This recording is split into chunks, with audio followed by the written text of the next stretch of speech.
welcome everybody as you're coming in. We're just going to wait for everyone to arrive and then we'll get started. So, glad you could make it tonight. And just hanging around and waiting for everyone to get here. So we'll just give it another minute and then we'll get going. While we're waiting, I guess I can talk about the format. So it is a webinar format in Zoom.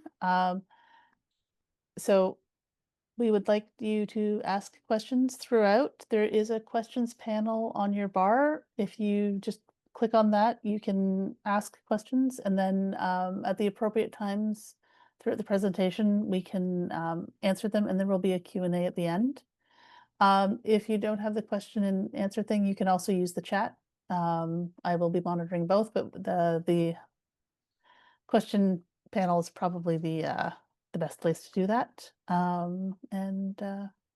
just another moment or two, and then we'll turn it over to Scott.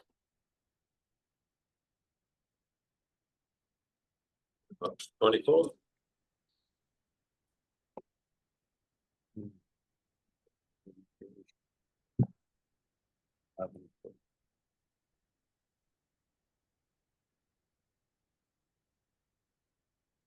All right, well, you know what? I think, why don't we get going, Scott? Okay. And then we can go from there. So take it away, Scott. Okay. Hello, everybody. Welcome to the FLCA 18th Annual General Meeting 2025. Right now, you're looking at myself and my sidekick here, Vice President Jerry Pipe. First thing we're going to do is we're going to have a motion to accept our meeting, our agenda. So could I get a motion, Herb? You guys, Herb, you got to come off mute. I put forth the motion to accept the agenda. And I'll second. Emily, thank you. Perfect, thank you.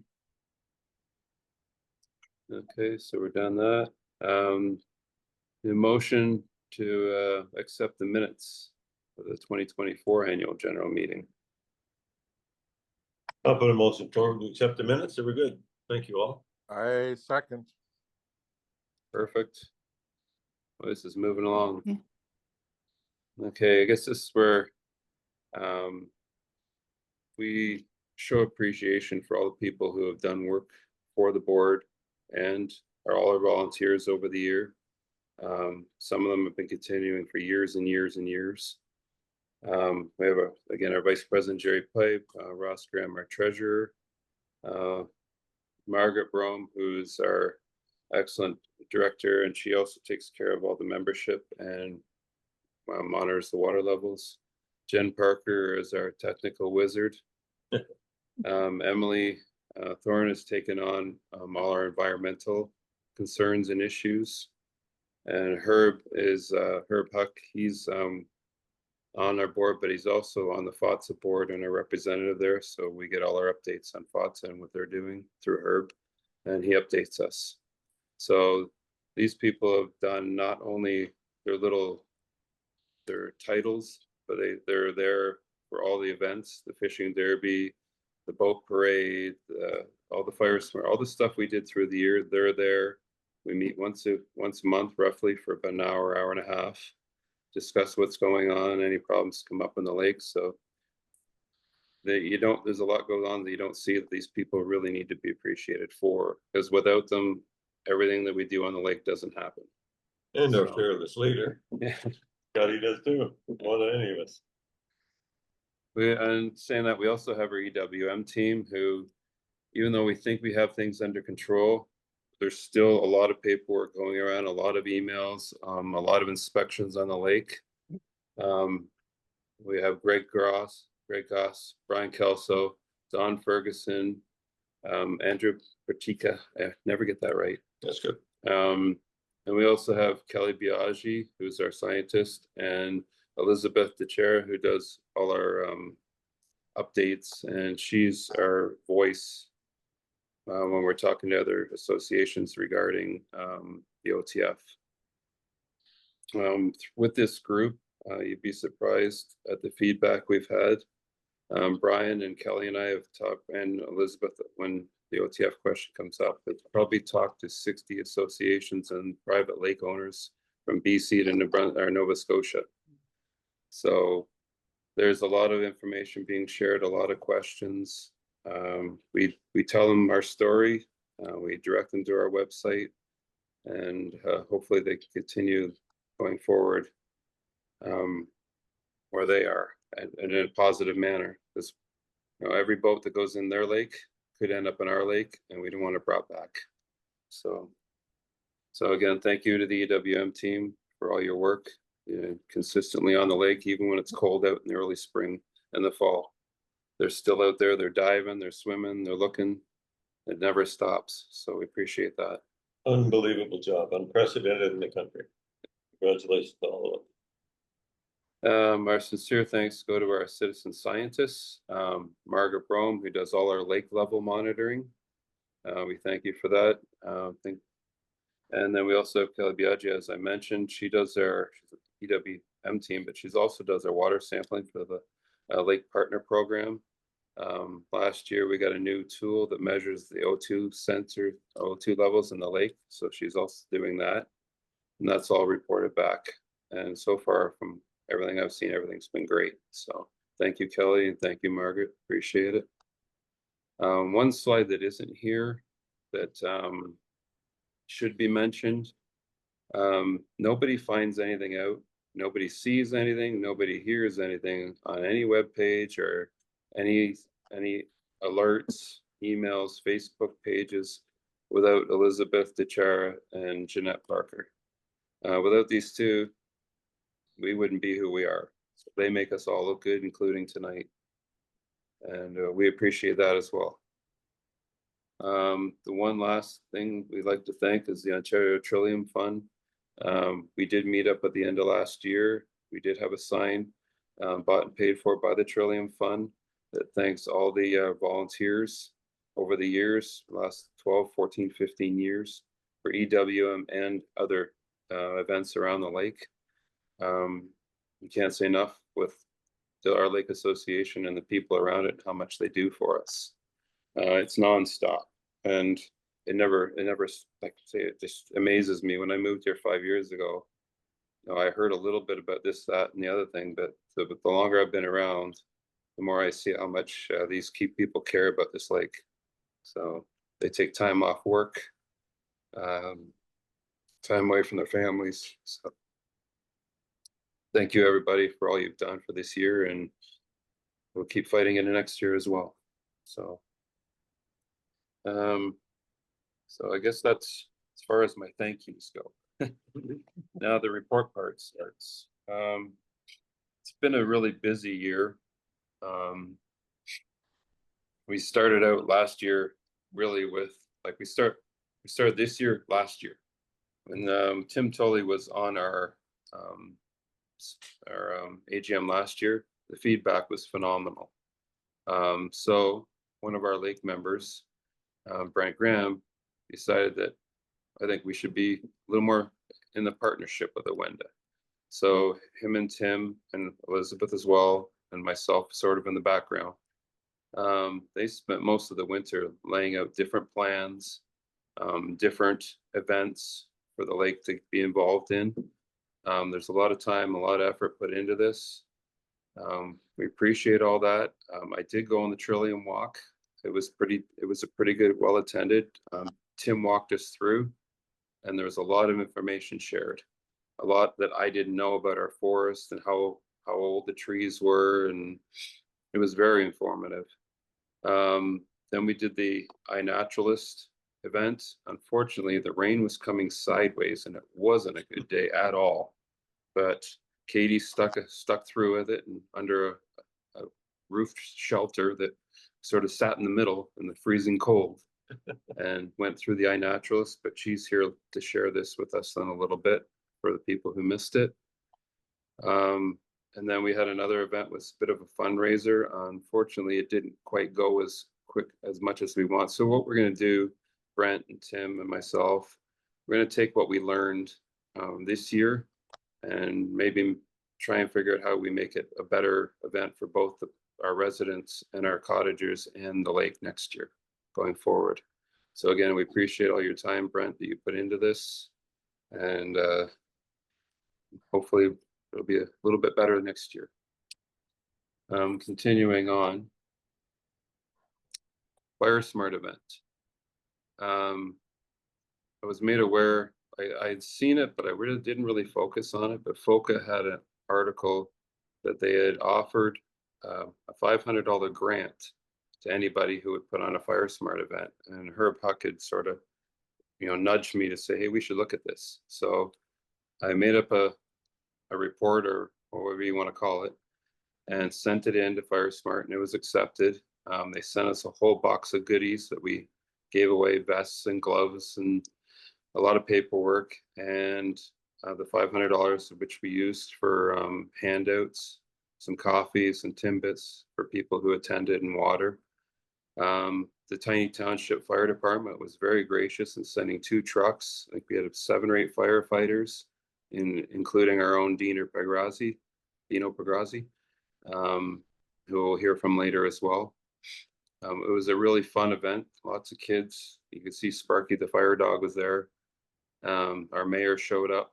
So yeah, it was good. We'd really like to thank Bill Sweeney and his family for allowing us to use this property for the event, because he definitely has the property for something like that. They have fire trucks, and then they were shooting water up in the air, and you need a good piece, and Bill was more than gracious to let us use it. So again, thank you, Mr. Sweeney. I don't know why it's Bill, but to me, it's still always Mr. Sweeney. Me too.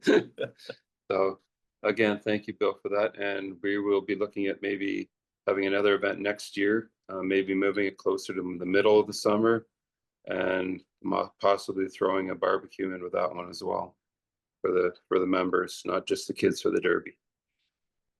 We did have one event, sorry, that I meant to go back to, that the township did participate with us. When we saw the snowfall, we knew the lake was going to be high. We called the township. Township was more than gracious to let us use Tenonch Park, and they dropped off a whole truckload of dirt there, sand there. So we purchased sandbags, and we offered them to our community for people who may need them. We had 4 people take advantage of that. Again, I thank the township for supplying the sand that we use to fill the bags. Just want to make sure the township takes a beating, but every once in a while, you got to say thank you where thank yous due. So then we had the fishing derby. Unfortunately, the turnout wasn't the best, but I got to give the people credit who were there. They worked their butts off fishing. The weather wasn't good. And the fish weren't cooperating much either. So the main prizes, there was the one prize for the fish, and there was some prizes for the outstanding hats and stories that went out as well. We've discussed next year, because the last 2 years have really been affected by weather. Last year we moved it a day, and the day we moved it off of ended up being the better day. So next year we're talking about having the fishing derby go Saturday and end Sunday at 11, and we do the barbecue at 12 on the Sunday, just to give the kids more opportunities so they don't have to be out there in rain and cold. Maybe we get one good day, or maybe we get 2 good days. So that's what we're looking at next year, to try and make the event that much better.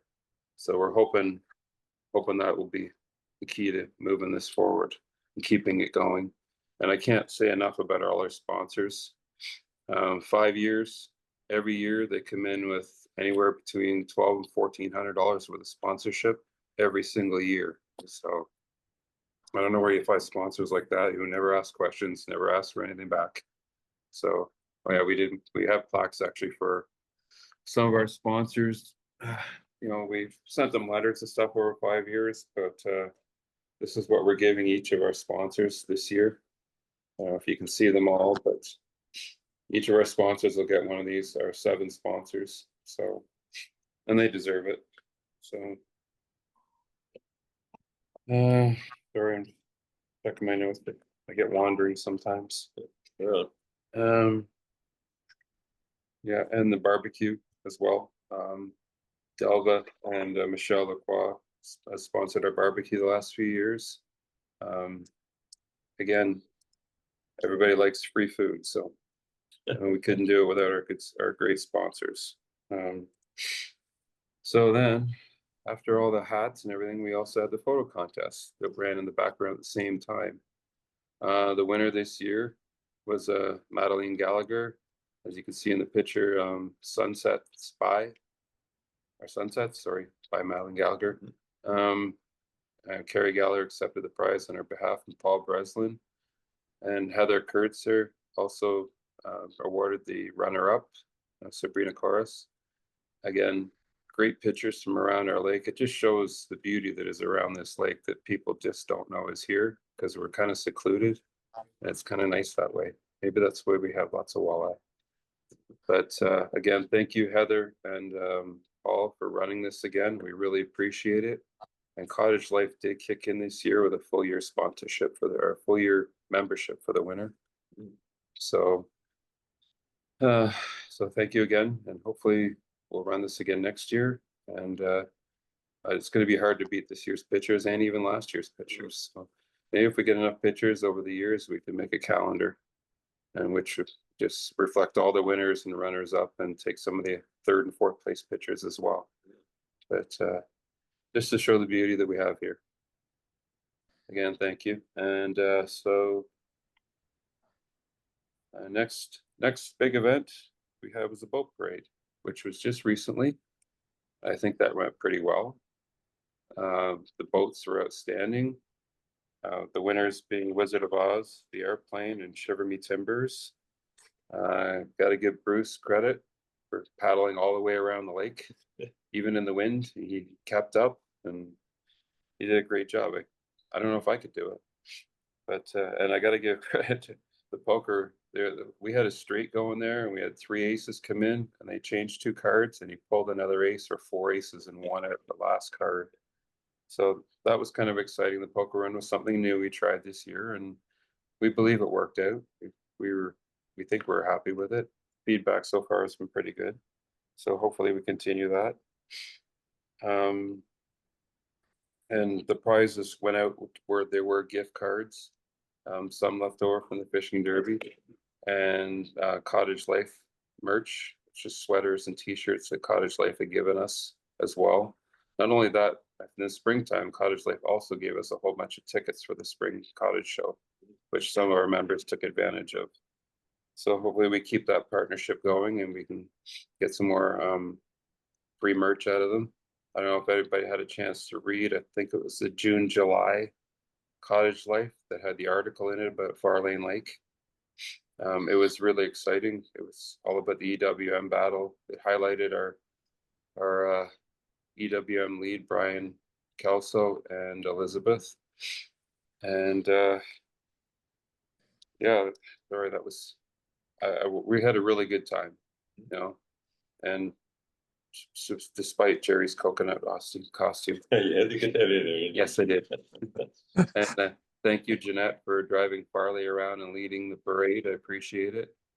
I know you had 2 people in there at once, but it looks like the boat's empty now, just you and Farley. But appreciate that picture was right, if you look off into the I think he side, that's jumped right in where the, he leapt out. yeah, he jumped in the wall. Yeah. So thank you very much for all that. Yeah, we had a good time. We also have to thank SSCA has a lot going on that nobody really sees. They're doing week-to-week testing right now for blue-green algae. I saw them today.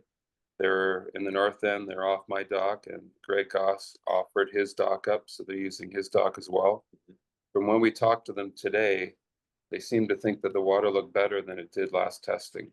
So that's good news.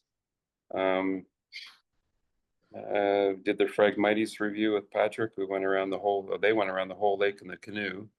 I wanted to stay with them, but we also had the MNRN on the dock, or on the boat as well, doing the gillnet testing, so we're trying to go back and forth between the two of them to see who was better, where the best spot to be was.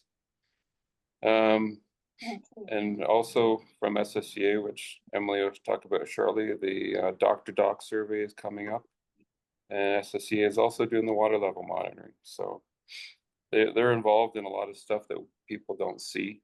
They're sort of behind the scenes, but they are there. And we're involved with pretty much everything they do. One of the questions, there's suggestions at the Fire Smart event from a couple of people on the east side, was that they would like to have us have some kind of a library book sharing. So we have built a little library. You have built. Yeah, a little library. It's almost finished. Hoping to have it up at the boat launch with the township's permission by Saturday or Sunday this week, pending weather. So there, I'll be putting some pamphlets in there from SSCA about invasive species, invasive fish, a lot, some warning stuff just to look for. So if you want to borrow them, have a read, and maybe put them back for the next guy. I guess the way this will work is if you have a book or a couple laying around that you've already read, you put it in there for the next guy, and you can take a book that somebody else left, give you something to read on the dock. So it will be removed probably around Thanksgiving for the winter, because I really don't want it to get hit by a snowplow. So, and then I'll put it back again in the spring. So that's something new again that the board has been working on together. Yeah, I guess that's it for my report, and thanking everybody and telling everybody, sharing and all the stuff that goes on around the lake, that, you know, people beside me and behind me and on this call, they spent a lot of time making this happen. So, and you'll hear more from each one of them as we go through the night. And unfortunately, I want to take a minute to remember Elaine Sweeney. We were saddened with the loss of Elaine Sweeney, a longtime cottager who passed away in June this year. Though never officially on the board, Elaine was a constant, sorry, take a second here, constant and generous presence behind the scenes, supporting meetings, EWM efforts, and countless other association activities. Elaine's care for the lake and her willingness to help in whatever way she could made a meaningful impact on their community. She'll be deeply missed by her family and her friends and the neighbors on the lake. Thank you, Elaine, for all you've done. Okay. Moving on. Margaret Rome, our Director of Membership. Thank you, Scott. Hello, everyone, and thank you for joining us at our annual general meeting. My name is Margaret, and I'm your Director of Memberships. So first of all, I'd like to start with our membership numbers. This past, in 2023-24 season, we had a total of 127 members. This past year in 24-25, we were down to 110 members. Our current membership as of today for the new season of 25-26 is 71 that have signed up so far, and some of you may have paid for multiple years in advance. Paying in advance can save you the hassle of renewing every year.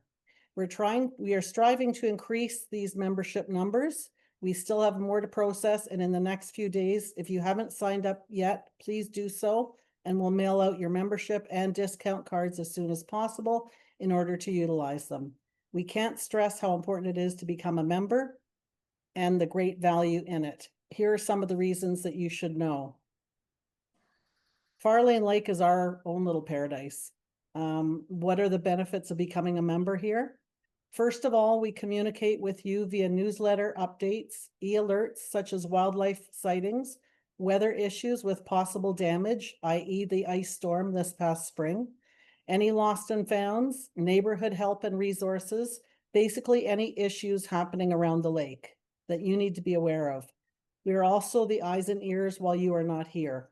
All information is reported and discussed at the AGMs.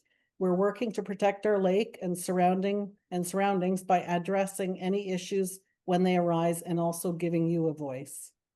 Secondly, we act as a voice of the lake community to express and address any environmental concerns, such as the blue-green algae, the septage field, water levels and quality, and any invasive species such as the Eurasian water milfoil that we have finally had success with this past year or two.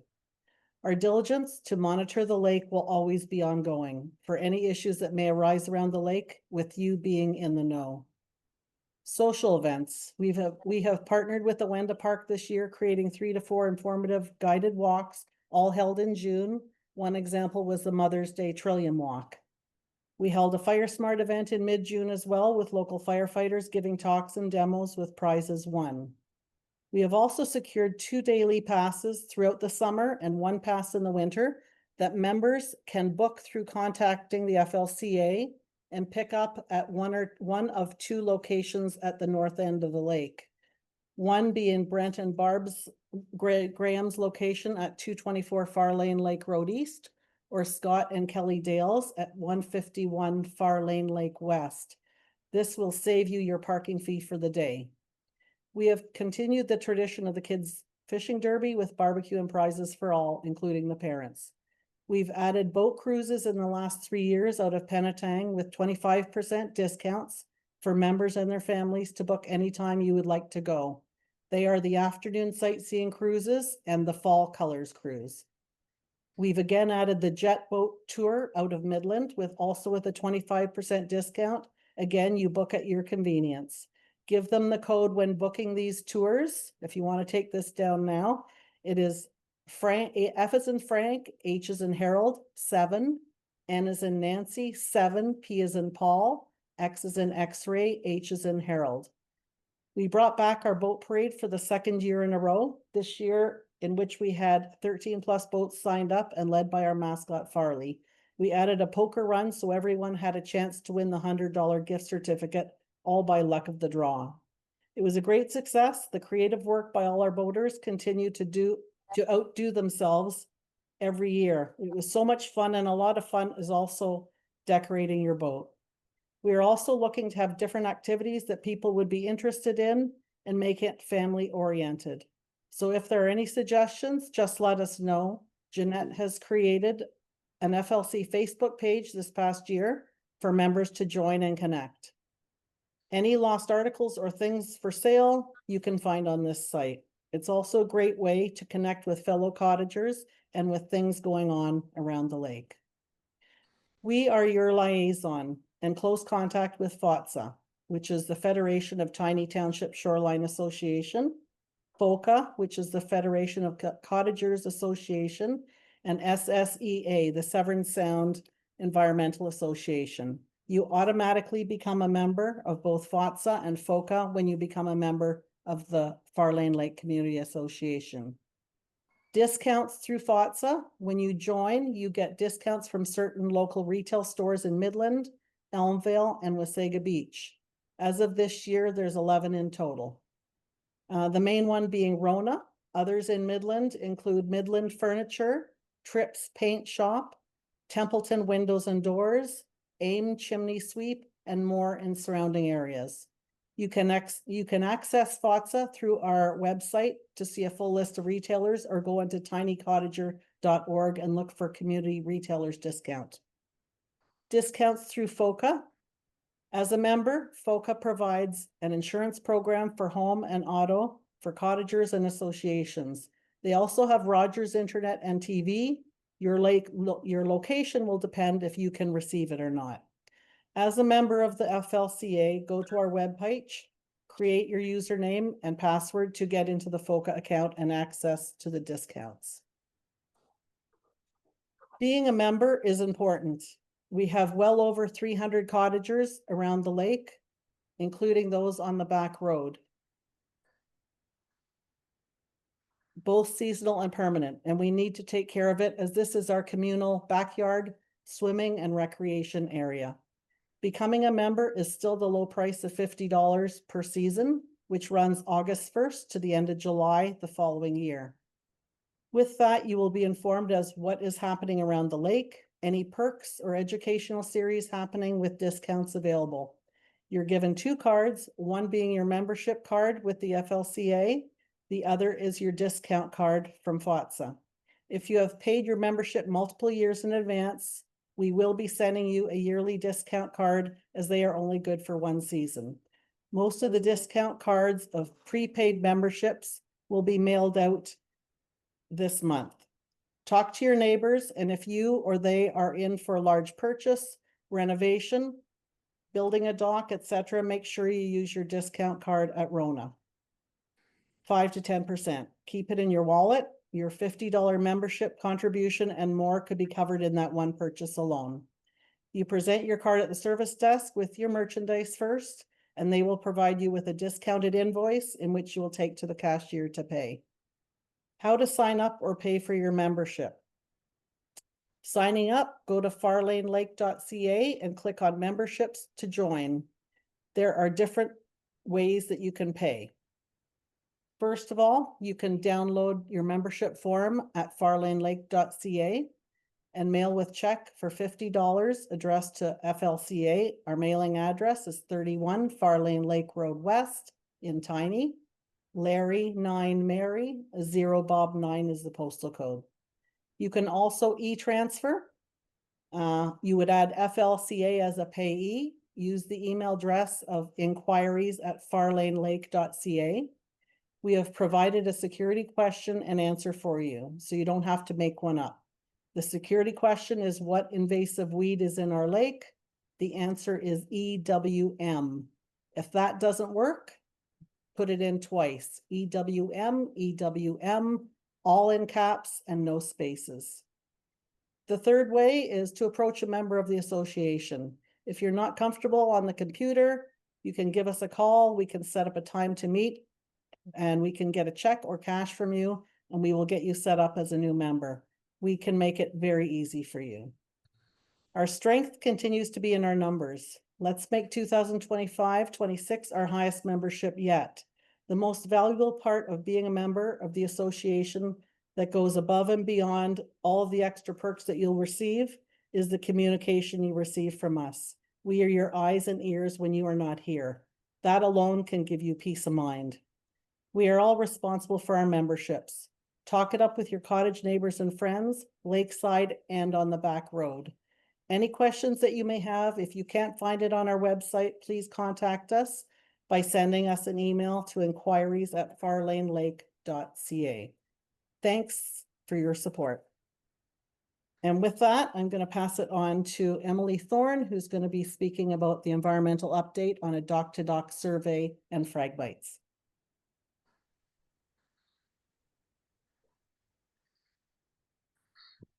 Great. Thanks, Margaret. Hi, everyone.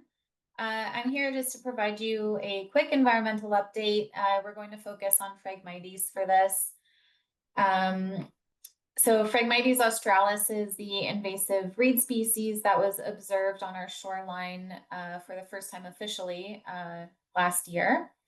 As many of you may know, Phragmites can spread very quickly, and it can cause serious ecological harm by crowding out native vegetation, impacting wildlife and habitat, and also interfering with shoreline access, as well as our views of the lake.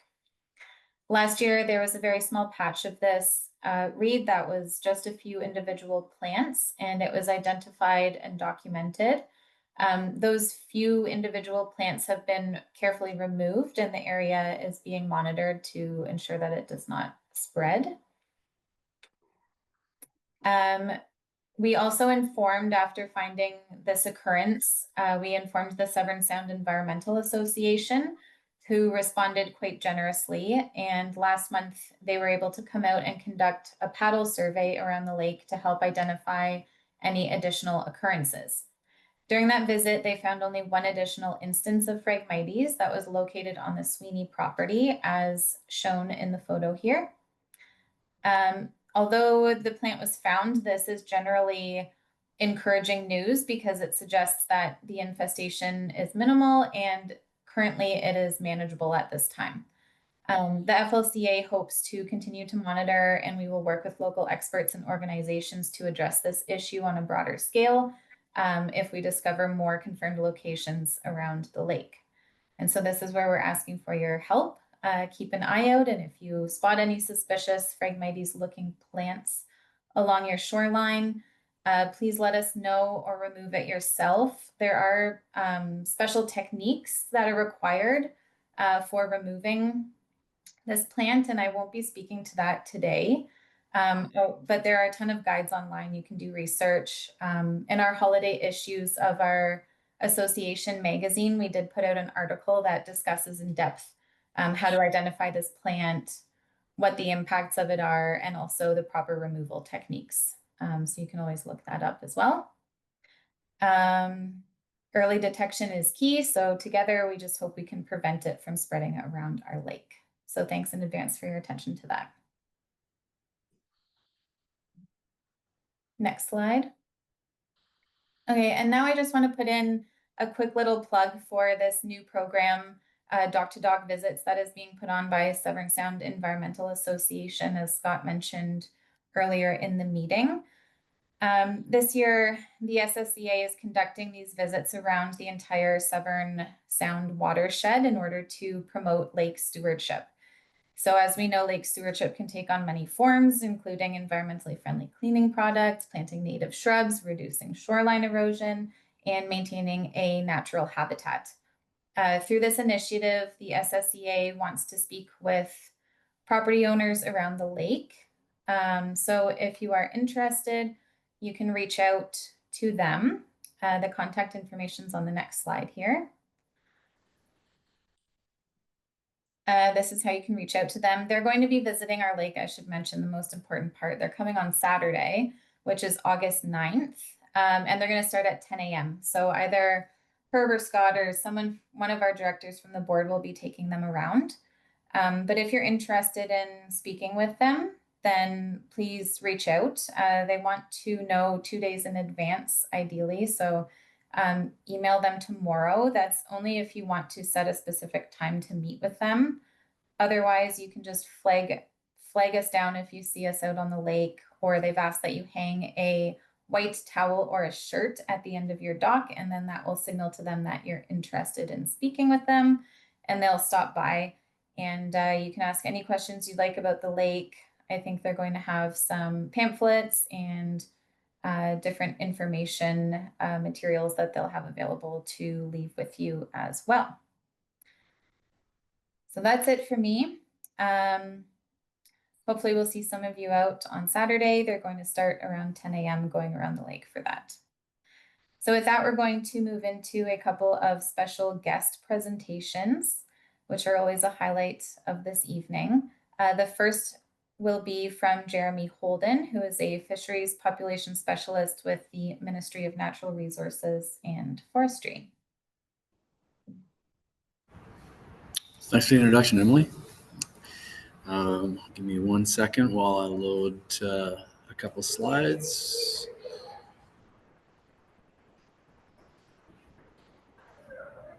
Is that showing my screen now?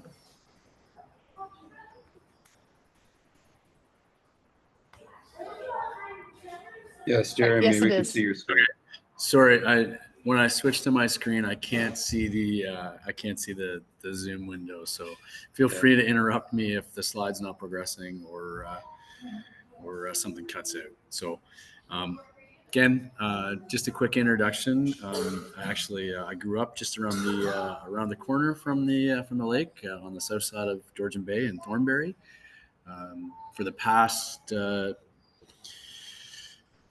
a number of years, we'll say. I've worked throughout the province doing fisheries work.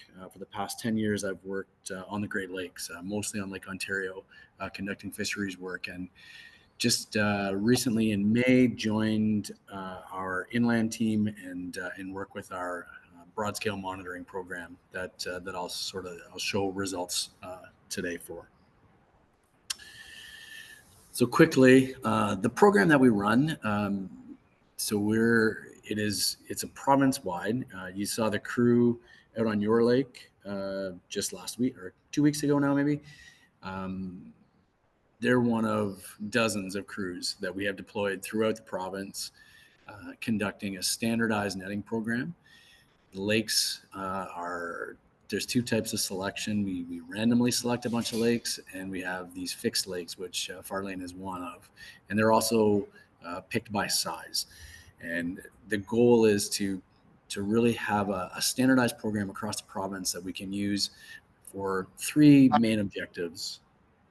Our first one is our core mandate from the fisheries program is providing a status of fisheries and trends so that we can adjust regulations, monitor harvest, and assess the overall status of the fishery, making sure that fish are being harvested sustainably and continue to provide information to our other M&R partners that set regulations. We also have a mandate to just do population assessments and inventories around the province, looking at species distribution and around the lakes, tracking invasive species. And then we also use the data to look at other stresses on the lake, again, invasive species, and also using it as baseline information for things like environmental assessments. The way I'm going to show some of the data right now, it's from the last cycle. I do have some information from the crew that just came back, but we don't have it obviously entered yet and put into the database to be able to analyze. But one of the ways this program operates is that because we use standard methods, we're able to, in the case of Farlane Lake, where we've visited it, I think this would be our fourth trip back. We're able to look at population trends specifically in that lake through time, but we're also able to look at how things change at a zone level and province-wide, and look for broad patterns in the data. Some of the things that we have observed in the past are just how the lake condition affects the different fish populations, as well as we look for synchrony in year class that are larger, broader environmental drivers of fish populations. So you'll get a small taste of both. You'll get the trend through time, but also putting it into the context with how Farlane looks compared to the adjacent fisheries management zones. The netting program is designed not to target any specific species. Rather, we target depths. So the lake is divided into different strata. Farlane being fairly shallow, we only have the two different stratas, a 1 to 3 meter and a 3 to 6 meter. And the nets get allocated based on that in a random order. So we don't actually go looking for hotspots. We want to capture a representative sample of fish that are in the lake and species that are in the lake. The program that we operated this year is a little bit smaller than what I have on my slide. We did 14 nets total, 8 large, 4 in each of the shallow zone and the 3 to 6 zone, as well as 6 of the smaller mesh nets that we use to look at different minnow species, prey fish species, but also those are good nets to catch the young of the year of some of the larger fish that we would catch in the big nets, small bass and small walleye in particular, lots of small perch. We usually look at abundance and biomass. I'll quickly just jump over this, but you can have a lot of fish, but if they're real small, it may be not desirable. And then on the other side of that, a lot of large fish is often not achievable. And so we sort of look for a kind of a mix of lots of fish, but also a decent size mixture. And so a lot of our comparisons are based on the total weight of a particular species that are in the net. Some of these you may have seen before. We published these through the website on our Fish Online platform. You can get the lake summaries from there. And so you can see from these, each of the different colors are the different zones. Farlane is in zone 16. It's the middle bar in each of these plots. and the yellow dot is specifically where Farlane is relative to the other ones. And so it's a really nice example of over the 3 cycles, and I'll even say the 4th cycle, showing an increasing trend in walleye. So really low on the low end of the zone in cycle 1, and by cycle 3, actually at the high end, and based on looking at the data, we're probably up around 4 fish per net right now for the cycle that we just did. So it'll be at the top of that, probably one of the highest ones in the zone. Similarly, with when we look at just the weight, it's high on those, and will continue to be high in cycle 4 too. So a really good news story for the trend of walleye in the lake. One of the other comparisons that we make on a large scale is just the average, what we call condition, and it's a measure of the plumpness of the fish. And the 100 line is a reference point to like a North America baseline. And so compared to all fish in North America, these are a little bit skinnier, but probably nothing to worry about. It's a shallow lake kind of on the southern range of walleye distribution, probably to be expected. Nothing really to be concerned about, as it's fairly consistent through time. The other species that I just wanted to highlight too is smallmouth bass. Again, the same patterns here. We look right in zone 16. Farlane is average or above average in all 3 cycles. And when we look at the weight, it really stands out in cycle 3. It was one of the heaviest catches of bass in the zone that we saw. There's probably only 2 lakes that had a heavier average weight per net of smallmouth bass. Similarly, when we look at the plumpness of those bass, a little bit below that 100 standard, but consistent through time. So that is again a good indicator that the population is doing well and is stable.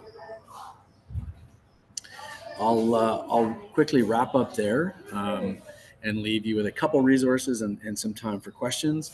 If you want to reach out about any of the questions, you can contact us through the info.mnrscience@ontario.ca. I'll copy that into the chat so that it's available. A lot of these products or the background of the program is available by searching the broad scale monitoring program. And as well, the Fish Online tool has a lot of the specific figures and results from our monitoring program through time. So with that, I'll leave a minute or 2 here for some questions and carry on. It does look like we have a hand up, so I'm gonna let Pete unmute himself and ask his question. Hi, Pete. Are you able to?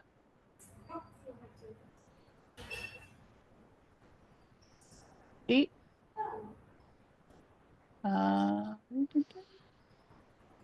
you able to unmute there, Pete? I'm happy to hang around here Yeah. for the next 10 or 15 minutes, and if there's Okay. questions, I'll answer them in the chat. Okay. All right. Pete, maybe you could try putting your question in the chat, or can we hear you?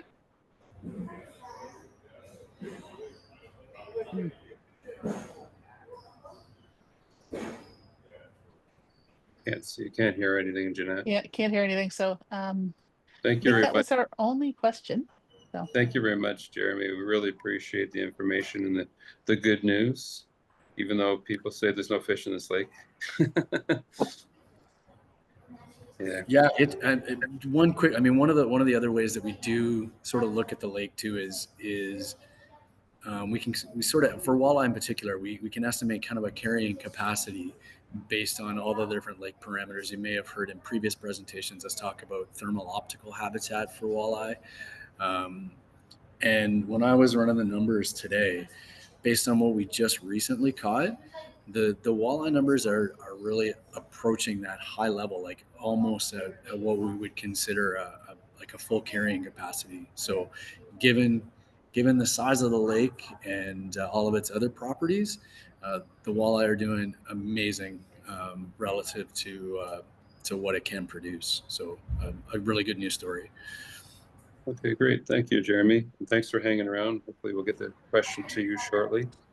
Sure, I'll drop those links in the chat, and I'll probably drift out at about 8:05 or so if there's no other questions coming in. No, that's great. We appreciate your time. Thank you very much, Jeremy. Good. Thanks for having me. Reach out anytime. Thank you. And I guess with that, we go on to Katie McKay, our senior park naturalist. She's here to tell us about the iNaturalist app. Katie, you ready? Yeah. You hear me okay? Can you hear me okay? Yeah, we can hear you. Excellent. You see me okay? There, now we can see you. Much There you better. go. All right, let me just share out my screen here.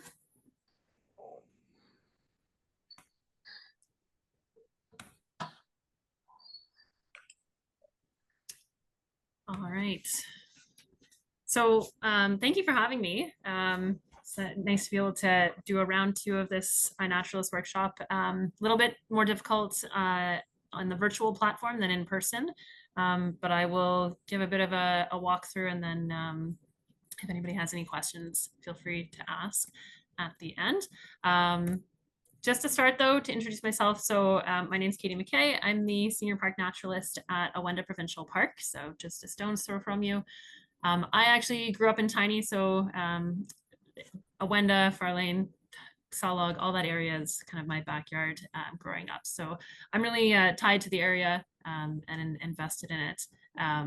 I've worked in the field conservation with both Ontario Parks, Alberta Parks, some nonprofit organizations over the years since 2004.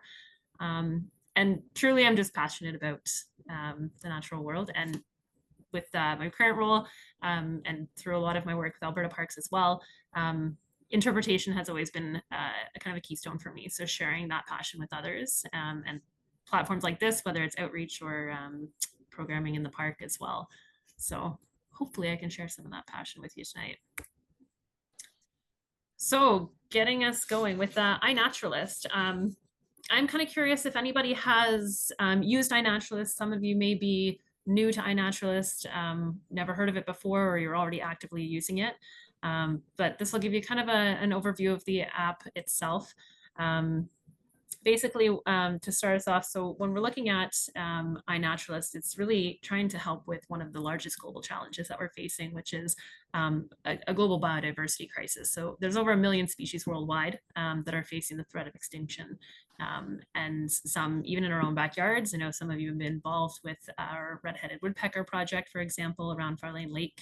Some of the landowners have been very generous in supporting that program, as well as the turtle project as well. So it's happening in our own backyards and we're seeing it. So how do we deal with that crisis? How do we address that challenge? Really, first off, we need to get more people engaged, and that's through getting people to care about nature, to advocate for it, take action, and then also for more information. We need more information on those species, whether they're rare species or common ones that you see everywhere. More information is needed, and really this app or iNaturalist platform allows for kind of a crowdsourcing method to do that. So it's amazing how much information you can gather with it. So how do we do this? iNaturalist, as I mentioned, it's kind of a platform, online platform. It's an app as well as a web-based platform. And it's basically where people can go to identify species, learn about them, and share their observations. But in the process, they're also gathering critical data that's used for scientific purposes and conservation efforts. So we're engaging people in nature and science. And then we're also accelerating biodiversity and science conservation. So I'm going to go into these a little bit more.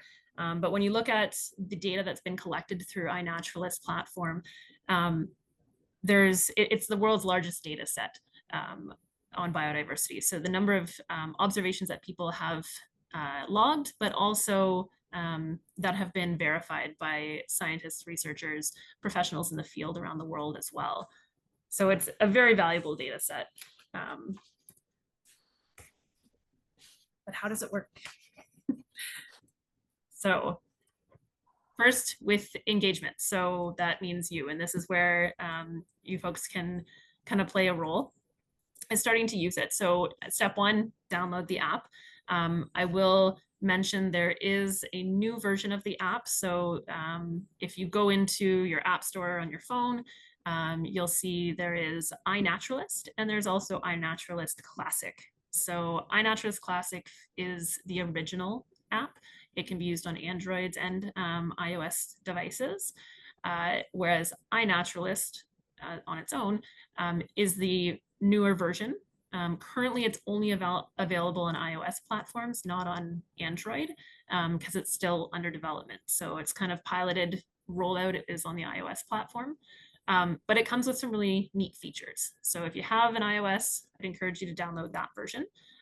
If you're more on the Android platforms, you can still utilize the Classic, and it still does the same thing, just doesn't have as many bells and whistles. So once you have the app, and you can, again, sign up for it on your phone, or if you do the web-based app, just go to inaturalist.ca and create a free profile. There's no fee to sign up, so it's an entirely free platform to use, as well as contribute to and gain information from. But it really starts with just taking a photo. It's as easy as that. So you have your phone or your tablet, or even a camera, whether it's a digital camera or one on your phone, and you just take a picture. And it can be a picture of anything. You don't have to know what it is. You don't have to be able to identify it. The beauty of the app is that it can do that for you. And there's a whole community behind it that can help with that too. So snap a photo. When you're taking your photos, make sure that you try to capture as much detail. Different angles are great. If you're looking at a plant, try to get the leaves, the flowering bloom, as well as the stem, the whole plant, different angles, different close-ups, even with insects, birds, anything you can get, the more or better quality photos you can get as well. It all helps with the identification process. And there's also, because when you take a photo, the tracking or data collection of the that observation, the value in it is the location. So you want to make sure that your location is turned on your phone. You can do that through your settings on the specific app, but essentially you don't have to have your location turned on all the time. It can just be when you're using the app. So you can select that setting as well. And you can even record sounds. So you may not have a physical photo of a species, but it could be a bird call that you're hearing. You can actually record the sound, and those sound bites can be identified as well. So you've got your photo, it's beautiful. Now what? Now you get to identify it. So you may know what it is, in which case you can identify it right in the app yourself. But one of the neat features of the new app, or new version of the app, I should say, is the AI compatibility. So you can actually have the app, based on your photo, identify it to the best or most likely species based on your photos you've provided. And it'll kind of narrow it down, and it'll actually give you a percentage. You can see in the top right of the second phone screen there, it'll give you like a percentage confidence of how sure it is that species.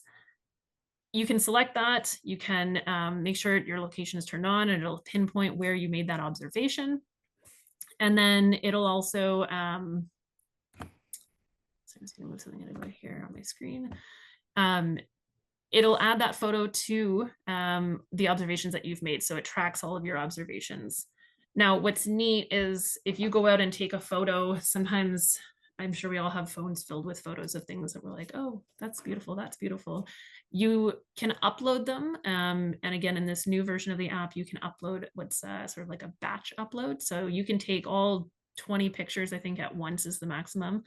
And you might have 4 pictures of something, 3 pictures of another. You can all in one click kind of batch upload all of those and enter your 6 or 7 observations all at once. Same with sounds. And you can also do, if you don't have a photo, it is recommended to upload with a photo, but you can upload something if you're just looking for, if it's not like a very good photo, you can still try to get it identified.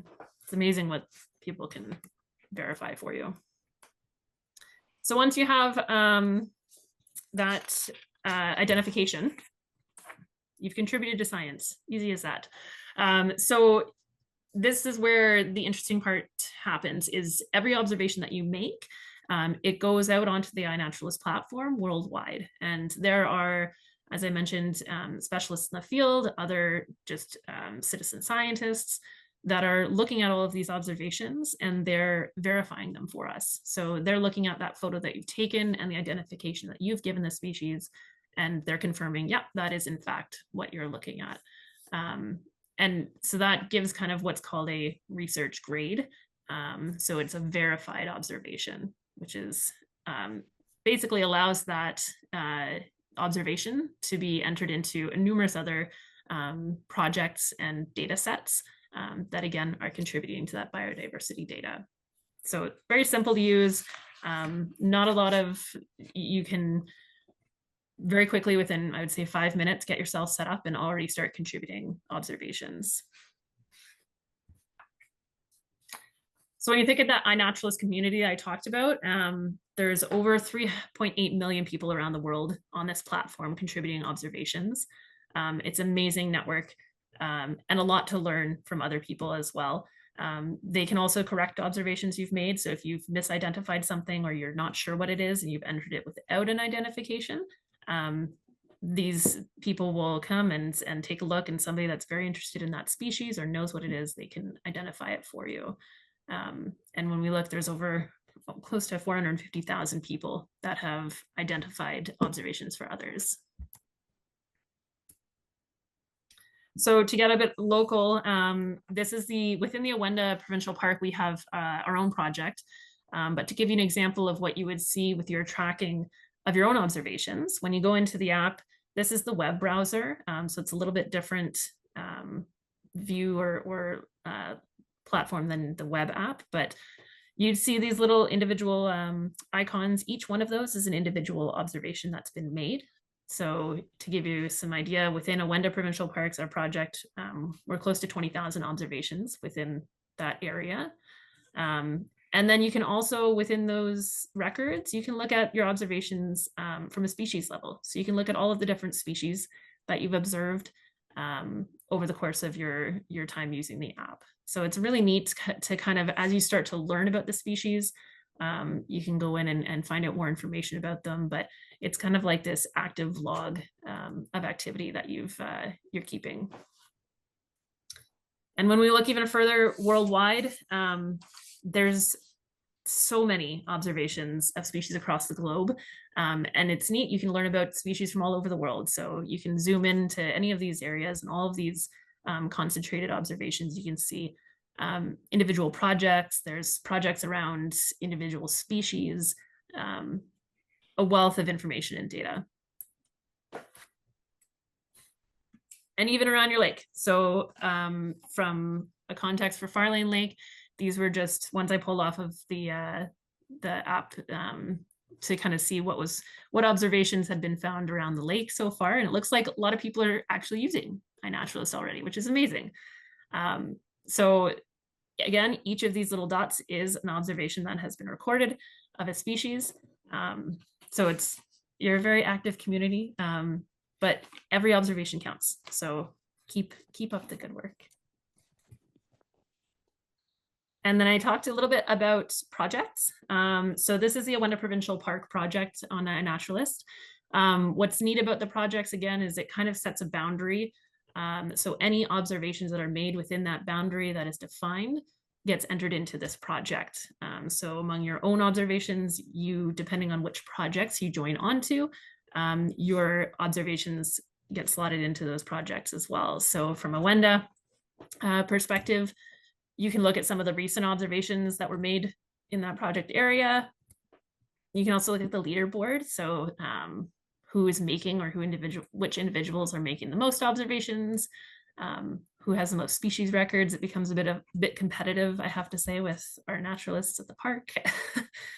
And then you can look at the most observed species too.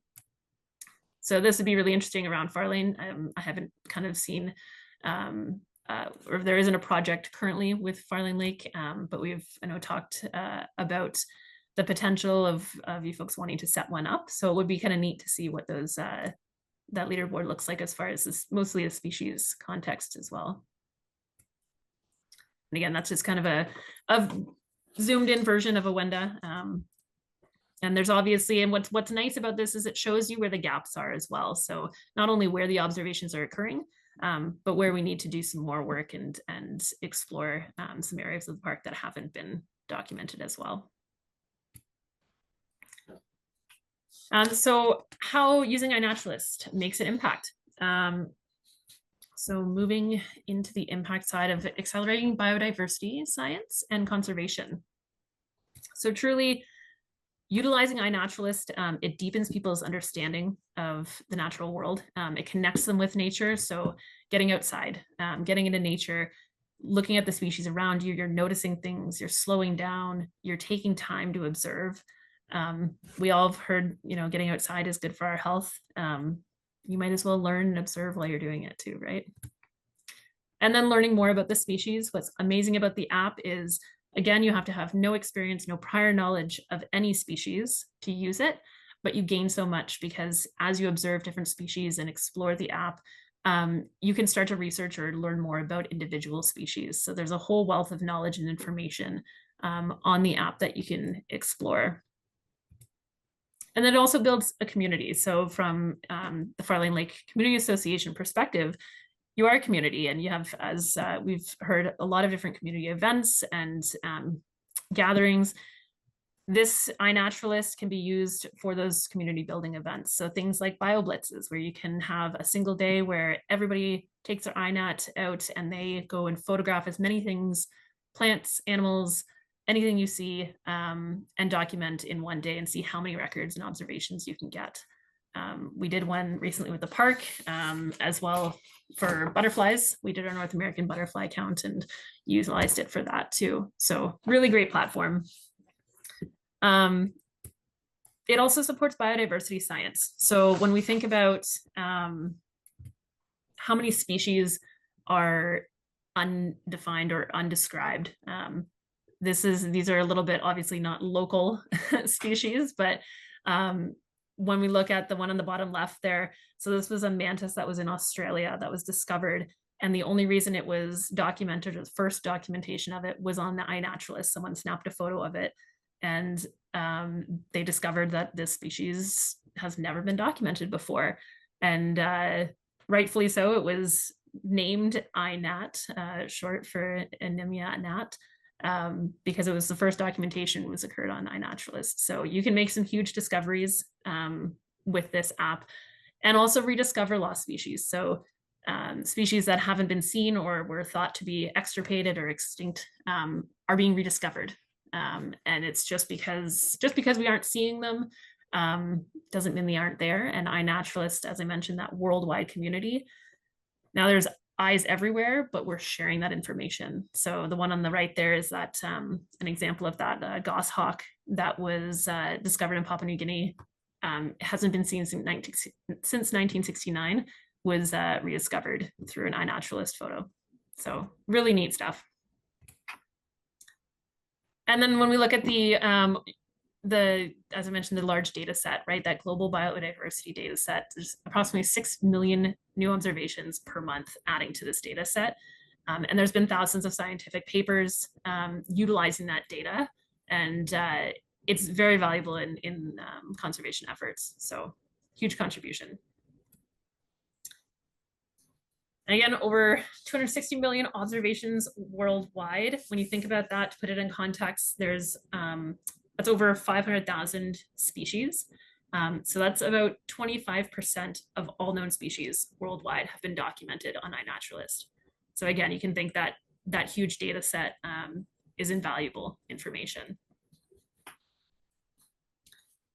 And then lastly, it also leads to conservation outcomes. So things like where we can utilize the tools in iNaturalist, like range maps for different species for conservation reports and helping with targeting different conservation efforts.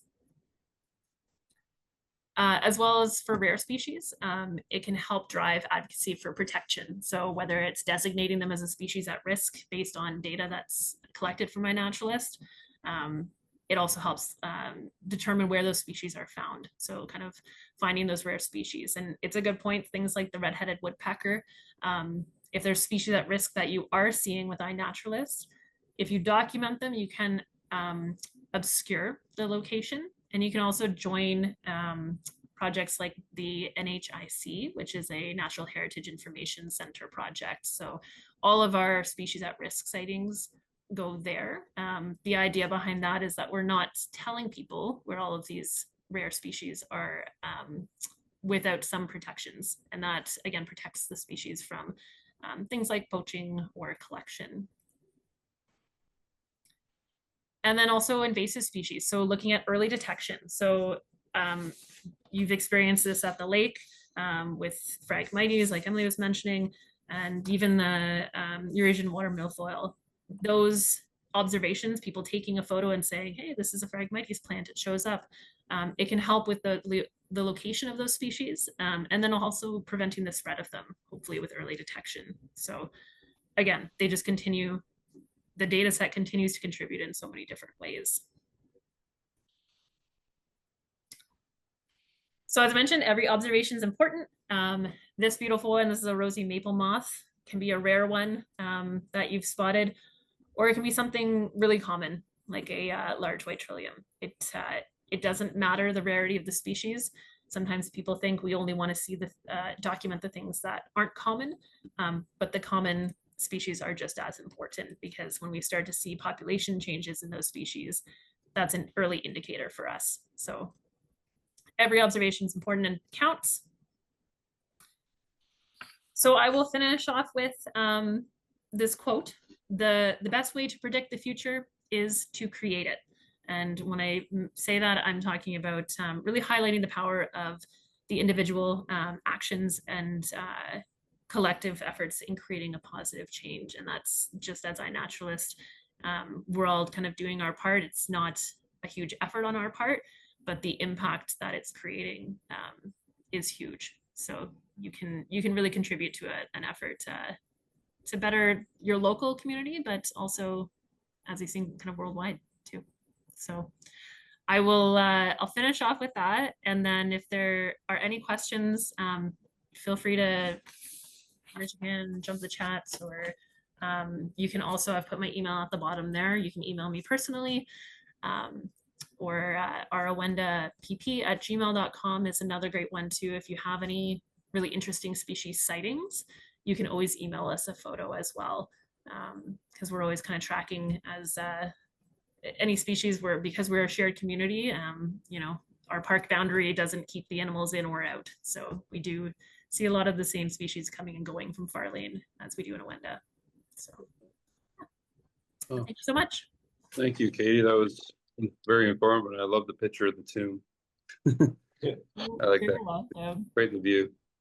So again, thank you for all that information. If anybody has any questions, I know we did the in-person one, but the rain was coming sideways and we were all shivering. So it was hard to learn, and we didn't have very good Wi-Fi in the park. So yes. But yeah, thank you again, Katie. If you have any questions, reach out to her. Very knowledgeable resource and very helpful. I got a quick one. Where did you find the python in Awenda Park? That was actually at Wasaga, but they don't have those there either. Oh, that was yeah, that was a program that we did where we bring reptiles in that are either turned in from pets that have been surrendered, or oh yeah. Yeah, some of the native species as well. But no, there's no You no kept of those it. found in Awenda. Yeah. All right, thanks. You're welcome. Yeah, I will also offer out to anybody at the lake, if I'm at the lake and you need help setting it up, I can help. I don't mind at all. And also introduce you to the Seek app, which goes with iNaturalist. I use it all the time. Yeah, and Seek, it's good you mentioned that, Jen, because the Seek app is Seek by iNaturalist. And what's amazing about that is in the new iNaturalist app is the AI capability. So if you have your phone camera turned on, you hover over the plant without even taking a photo, it will identify it for you. that Seek capability or the Yeah. capabilities in Seek have been put into the new iNaturalist app Yeah. too. So Yeah. yeah. It's pretty cool. I amaze my Cub Scouts every time I use it. Yeah, Okay, so any questions, like I said, I'll stay on for a little bit as well, but feel free to reach out by email to me as well if you have any questions on how to set it up or about iNaturalist or otherwise. great. Thank you, Katie. Appreciate it. I guess next we have our own Dino Pangrazzi. There he is. There's the man. I'm only half the person because I need Jen to do the hard work there. Yeah, and I'm getting the sharing up. Hang on. So yes, we're going to talk about lithium ion battery fire safety for sure. That's our biggest topic. I think I've observed throughout the whole lake that everybody's observing the fire ban. That's Good. awesome. Keeps your fines down to a minimum, right? So well Yeah. done on that. We had to tell our renters because they had a fire because the owner never told them. So Oh. Yeah. Yeah. Ignorance is not bliss here. You're gonna get No. fined for sure. no, just while we're waiting for the video, does the Thanks. owner get the fine or does the renter get the fine? Great question. Maybe they both do. We need the Yeah. money. Okay, perfect. Okay. Okay, so I am ready Don't with the quote me on video. that. So did you want me to play the video now? 'Cause I That'd be can do that. great. Yeah, Okay, and large perfect. speed it if you can. Yeah. Yeah, I will. Let me know if you can't hear the sound, because then I'll have to restart it, but hopefully it works. That stayed set up. Today we're in the fire lab. We're going to be testing lithium ion batteries. We're going to intentionally overheat them where they will catch fire and or explode. When you look around the home environment, you'll see that there's a range of battery-powered devices, something like a toothbrush or a shaver, lawn equipment, power tools, all the way up to a battery-powered vehicle.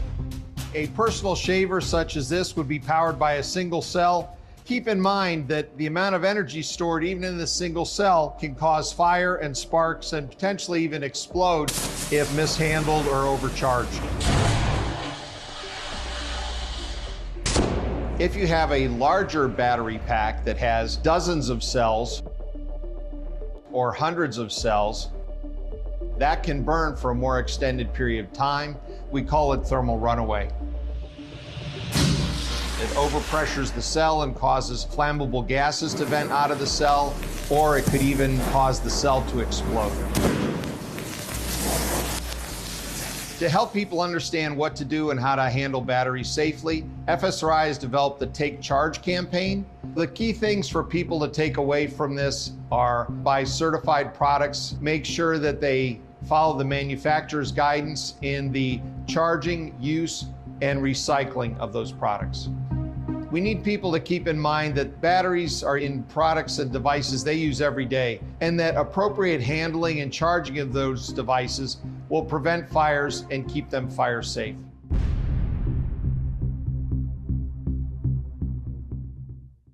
Thanks, Jen. So as I mentioned earlier, so you can make that smaller. Perfect.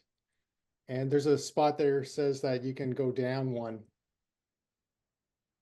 Perfect. So the acronym is CHARGE, nice and easy. The letter C stands for, as it says there, certified products. So surprise, surprise, that half the products out on the road now are not certified. So they don't have a UL label or a CSA label. And if they're not certified, there's a very good chance the quality control isn't done, or quality assurance, and it's probably a poor design. So it's either there are some built-in faults that aren't detected right away. So make sure it's a certified product that you get, the battery, the charger, and everything about that. So would it be a good idea to go to the dollar store probably? Let's say a massive no. How's that? A massive no. So pay that little extra, buy that proper product. Say, you go on a trip somewhere, you don't bring your charger, you just want to grab a quick charger off the shelf. Don't do it. Make sure it is a certified product. Okay. After the C comes what? H, handle with care, right? We don't want to toss things around. No damage. Anything that causes damage to your battery, it risks shorting it out. And as you saw by those photos there, if it shorts out, it is not pretty. It's a lot of heat in a short period of time. Those batteries are at least 20 times stronger, more powerful that is, than our regular batteries. Our old batteries, you know, the AA, AAA batteries and the lithium ion batteries are completely two different technologies.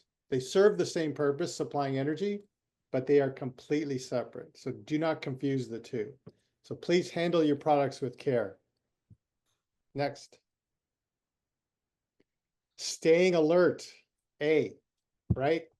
Meaning if your product is getting hot, your iPad or your cell phone is getting hot unnecessarily, unusually, that's a signal to either take it away outside, or if it's charging and it's getting hotter than normal, stop the charging, get that product looked at. You may need a new battery. Sometimes the laptop will start expanding, you know, it's not flat, it start puffing up. Staying alert to that, it may crackle, it may give off that little smoke as you see this e-bike. This e-bike here that you see in the picture of is a non-certified product, by the way. Next. So recycle. This is very important. We have our Golf Link Road transfer station. It's got the hazardous waste section. Please use that. Don't throw any lithium ion batteries in your garbage, your recycling bin, because it's going to get damaged. And we've had trucks catch on fire already that are recycling, because they get damaged and they short out. Next. G, get out quickly. Yes. In the past, I mean, way past, you know, before we had petroleum products in our home, it took like 17 minutes to get out of your house if a fire got started, right? Plus we had a lot more different rooms that we can close doors and slow down a fire progression. And we got petroleum products in like that foam we have in our couches and stuff. And, you know, then it got down to about 2 minutes before you can get out, before something got out of control. Meaning your smoke alarm goes off, the room is full of this smoke, and you got 2 minutes or less to get out of the house before it ignites. With these lithium ion batteries, they start smoking or crackling, all that, you got less than a minute to deal with it. So if you can't handle it safely, get it out of the house or whatever, get out of the house, close the doors up behind you. Next. E, educate others, right? Spread the word, right? We don't want to run into these issues. We had one fire earlier this year where they had their cell phone charged next to their bed and it caught on fire because it was a non-certified item. So they got lucky. They were able to run it outside, like grabbed it with some other material, tossed it outside, but it was a near miss for sure. So tell me, what are some of the things that you probably should do is charge your cell phone or iPad or whatever on a solid hard surface. No more on beds or pillowcases or anything like that. Young people tend to do that a bit. And not charging items overnight. When you get to the charging level of like 92%, unplug that baby. Okay? Keep that in mind. Repeat it to yourself. Gets to 92%, unplug it. Secondly, do not charge things overnight. Just don't. Just don't do it. Make it easier on yourself and leave that item on a hard surface. There's at least a half a dozen lithium ion products in our house right now, from, as you saw, toothbrushes to vapes to cell phones, iPads, laptops. And some people have the Dyson vacuums in their home as well. They just leave them plugged in all the time. You know, we do get power surges and things could happen, right? Does anyone have a bank of solar panels in their home? Put up your hand. No. Well, the reason why I asked that is because when you do see those solar panels, even along, concession not 6 and stuff, they have to store that energy somewhere, right? So it's called ESS, energy storage cells or energy storage system. So they have this massive block of storage somewhere on their property that the battery, the solar panel collects that energy and stores it in those batteries, right? So it's something more of an issue for the fire department to deal with and make sure we're aware of, but it's something to keep in mind. Does anyone have any quick questions about that? Jen, you can help me. Hey, Dino, it's Jerry. I've got one for you, mate. I Sure. use a certified product like an Apple charger for my iPad. Correct. The iPad itself is not hot, but the actual plug seems to heat up. Is that? Like super hot, like you can't hold it? Oh, no, I can hold it, but Yeah, it's you warm. should be okay. You should be okay. Okay. Okay. Yeah, I find that, when you use certified products, Yeah. they match up well together. They are designed together to work together. Yeah. And they will, so yeah, getting a little bit warm. Electricity is running through there and it does get a little bit warm, but nothing excessive for sure. Okay, that's normal. Second No question. though. When I think of my power tools and DeWalt and how expensive the batteries are, what I'm hearing Yes, you say is don't buy anything online that's not a DeWalt product. thank you for that. I wish I had prizes to give you, but I don't have them right now. I can't give Yeah, them. okay, good. But so that's a great point. Even the DeWalt I have won't charge if the battery or the conditions are too cold or too hot. So other Okay. things to keep in mind, Yeah, right? yeah, Anything that throws off the normal charging plan or design for your product, right? yeah. Buying only listed products is the main thing. Charge these devices carefully or safely, Right. and make sure you recycle these responsibly, right? Yeah. Don't Keep leave the charge. Yeah. Okay. Thanks, man. So just because the product is sold doesn't mean it's safe. Right. So you can, you can use that for a lot of other things, not just lithium-ion batteries, right?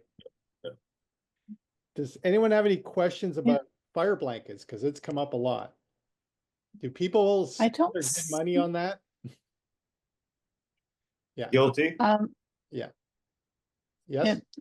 are they useful? Because I know at my office we bought a couple in Yeah. addition to the fire extinguishers. They've done great advertising on it, and the Ontario Fire Marshal does not support them at all.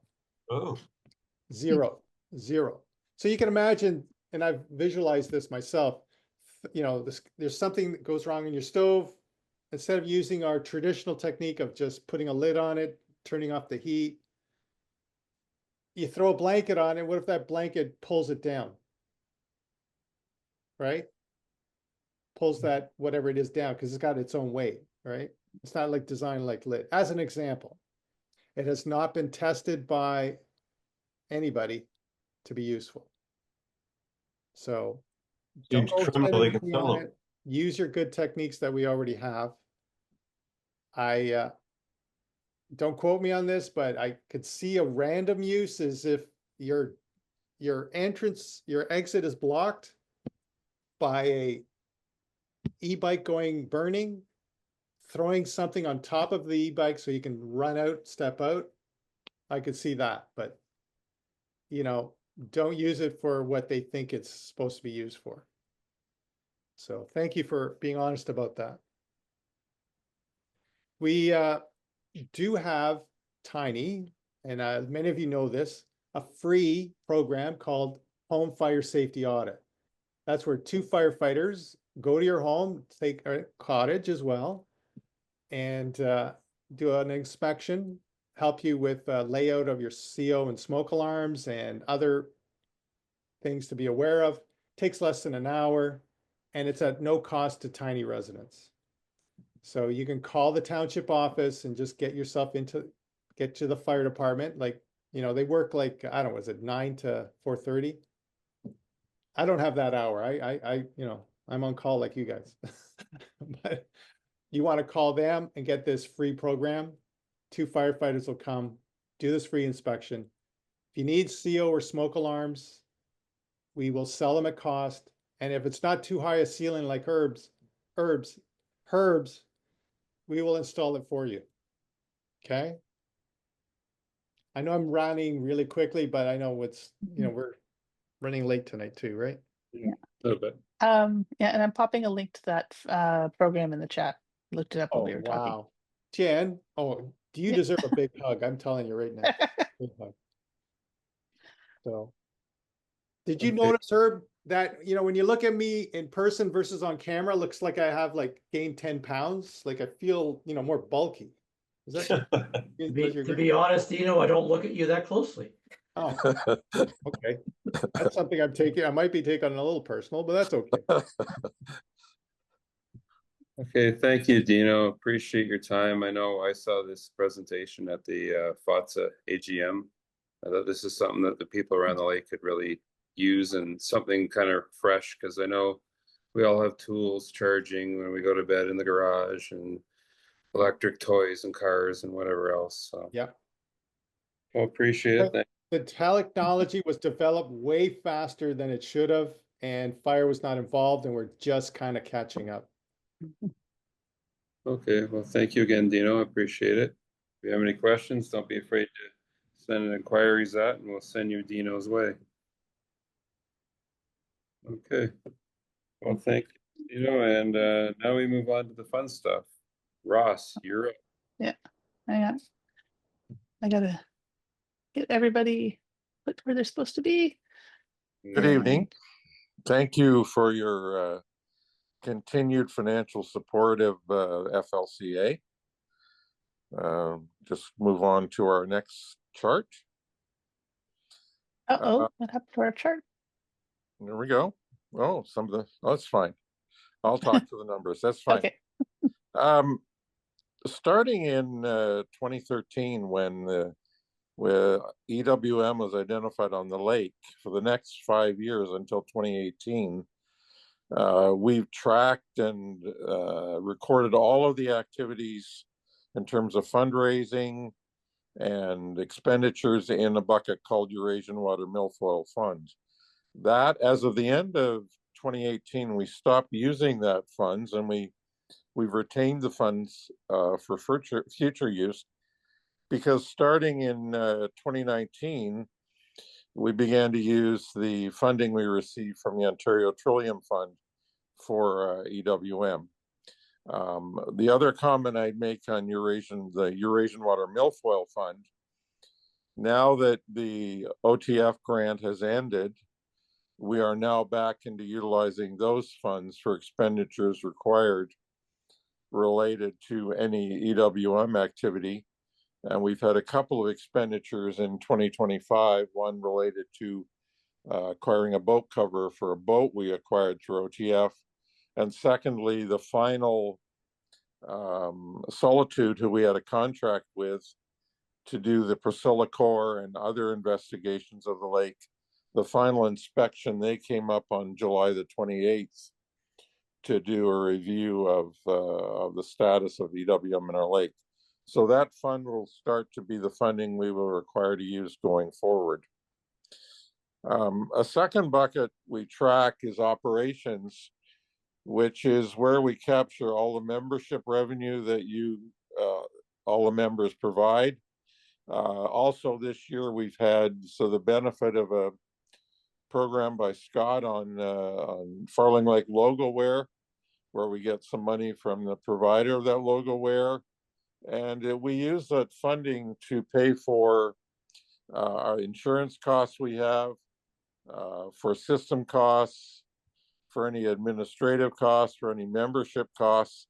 And our main objective in the operations bucket is that each year to have the revenue stream, whether it's membership or other funding methods, be equal to or greater than any of our expenditures. And over the last year, We've achieved that. We had about a $500 surplus for the year, and we now have about a $13,000 balance still left in that bucket. Finally, on the Ontario Trillium Foundation grant, which started in 2019 and was to have ended in 2022, but due to the complications of COVID and some other government issues around the approval of Priscillacor, we were able to, through the help of OTF, get an extension to the grant, and therefore we were able to utilize the grant to cover the application of Priscillacor through this period of time. So the grant ended at the end of 2024, and as you'll see on the chart, the total grant provided by OTF was just under $200,000, and we expended the $200,000. The one comment I want to make is that OTF holds back about 2.5% of the funding until the project is totally completed and documented.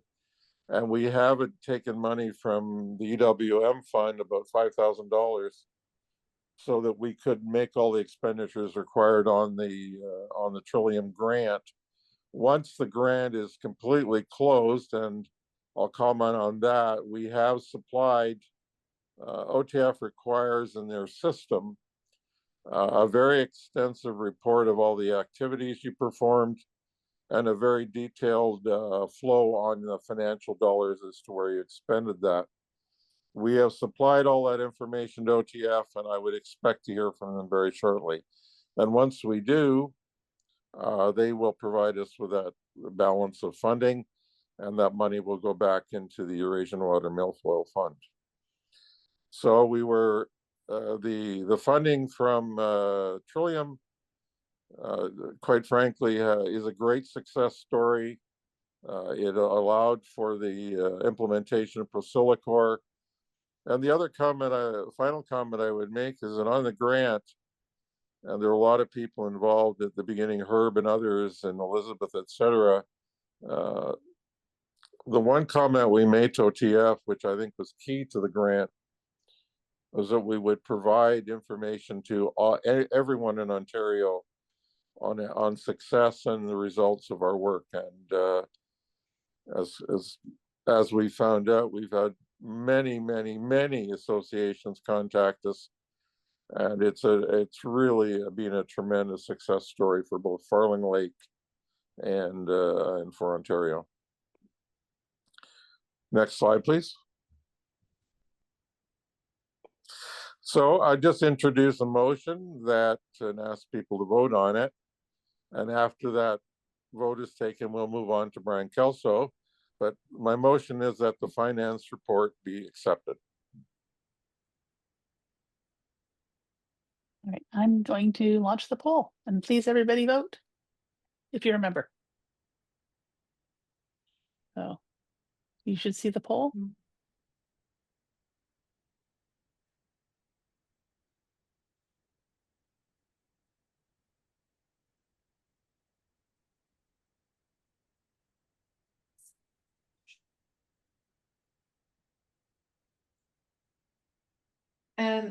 Sorry to interrupt. Do we want to ask if there's any questions before people There's vote? also a second. Herb, do you want to second it? Yes, I will second the motion. Yeah, thank you. And if there are any questions, please let me know. I think Elizabeth has her hand up. Go ahead. Oh. Hello? Hello? Oh, it's hard to hear you. You're very quiet there.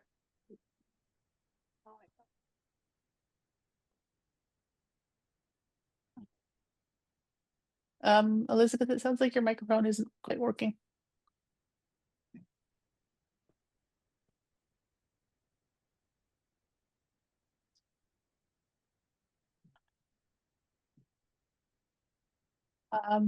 Could you maybe typing in the chat?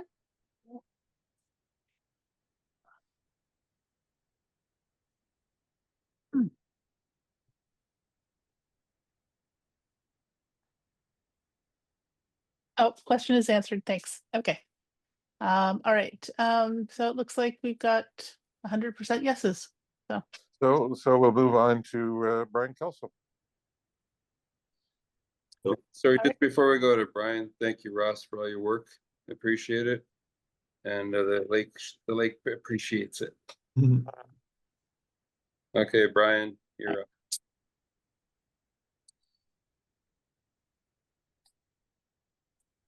Okay. Oh, Brian, I think you're still muted. Where is Brian? Yeah, sorry about that. Yeah. Oh, that's okay. Okay. Or is that Yep. it? Okay, Yep, you're good to great. go. So, all right, start again. So on behalf of the EWM committee, I was asked by Scott Dales to provide a short summary regarding the status of the Eurasian water milfoil. So our small group of volunteers, and Scott had named them before, but I'll go through them again, if I may. Myself, Scott Dales, Andrew Partica, Don Anderson, and Greg Goss. We've been monitoring and following and reporting on the status of the EWM since the application of Proselicor, and that was back in September of 2023. The agreement with the company contracted to apply this Proselicor was Solitude Lake Management and included 3 inspections. To date, to assess the effectiveness of the treatment. So this year was the final review. Testing of the sites is done visually in the spring by our team, actually volunteers. And then in the summer, we perform a site-by-site inspection with Solitude. And we do that on the pontoon boat, the association's boat with a rake toss. And we also use our underwater drone, the association's drone. To date, the EWM has been successfully removed from the lake in all areas treated. Now, with the exception this year, unfortunately, of one small new development we found in the southwest corner of the lake, southwest end of the lake, I should say. So the small infestation is approximately 200 square feet. It's not large at all, but nevertheless, it's there. The site has now been marked. You'll see some floating buoys in that area. We ask anybody and everybody to stay away from that area at this point in time. So an application has been submitted to the authorities for a permit to allow this area to be treated. The timing is yet unknown, but once we have that information, the association will be notified. It's important to note that while carrying out the various testing we've done on the sites, we observed the vibrant growth of natural, healthy vegetation, and is verified earlier, an abundance of fish life. So the good news is regarding the Proselicor product and its effectiveness, it is definitely a game changer for us. It's kept the plant at bay and definitely been a silver bullet for us, actually. So in closing, I'd like to emphasize the importance of being vigilant regarding checking of boats while they're being put in and taken out of the water. And I think that that's the end of it. I think we move on to Herb unless I can answer any questions. Yeah, we have any questions for Brian? I don't think so, but I do know that we did have someone with their hand up that we missed a little bit before. I can. You could just See if we just back in there. Thank you, Brian, for all you've done for the lake over the last 15 years. You and your helpers there. Yeah, it's like Santa Claus and his little elves. But we thank you for all. And Brian, like I said, Brian's definitely my partner in all these AGMs and these Zoom meetings. We do a lot of them. So, and he's always makes himself available. So we appreciate that. Thank you. Yeah, no problem, Scott. Okay. Thank you. So Scott, I'm just seeing if Mel exactly. wants to unmute herself, and then we can move on to the next bit. Mel, are you there? Can you unmute? I had an earlier question that was answered. So, What's your question?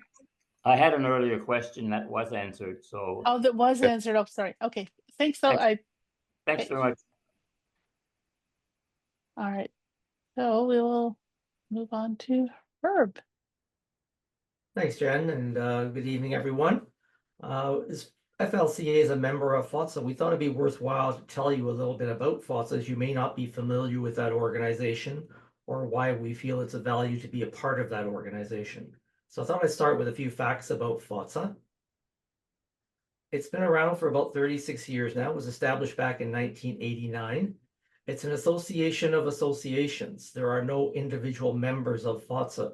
It is FLCA is a member, but you individually are not a member. You are getting the benefits through the FLCA.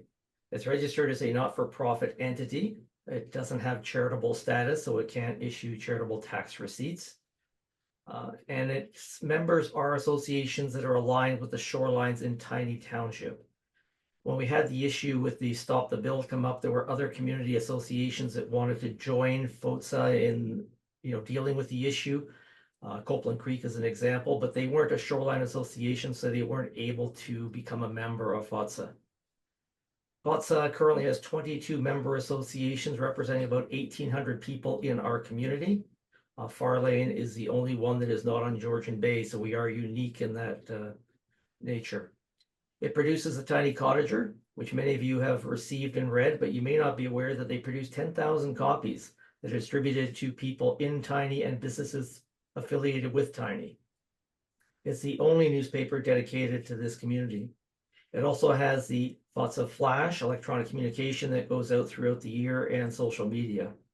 There are currently 10 members on the board. I serve as treasurer and represent Farlane community. The board meets virtually at least once a month and holds 2 to 3 in-person meetings for open membership each year. If we look at the purpose, I'll just summarize it to get going a little bit quicker. Number 1 is putting together similar-minded communities in a larger group. Number 2 is advocacy, basically putting forth issues and concerns of common interest to our group. And third is environmental, the protection, enhancement, and reasonable use of land, water, and natural environment of the shoreline in Tiny. We don't want to look at why support FLCA. I think it's important because it's a larger organization with more resources than we have. It can keep us aware of things that are developing in the community that we may not otherwise be aware of. It's got a vast communication reach, as we just saw. And when we're talking about advocacy, numbers count. So having them on our side, if something comes up that we've got to deal with, would be a real asset to us.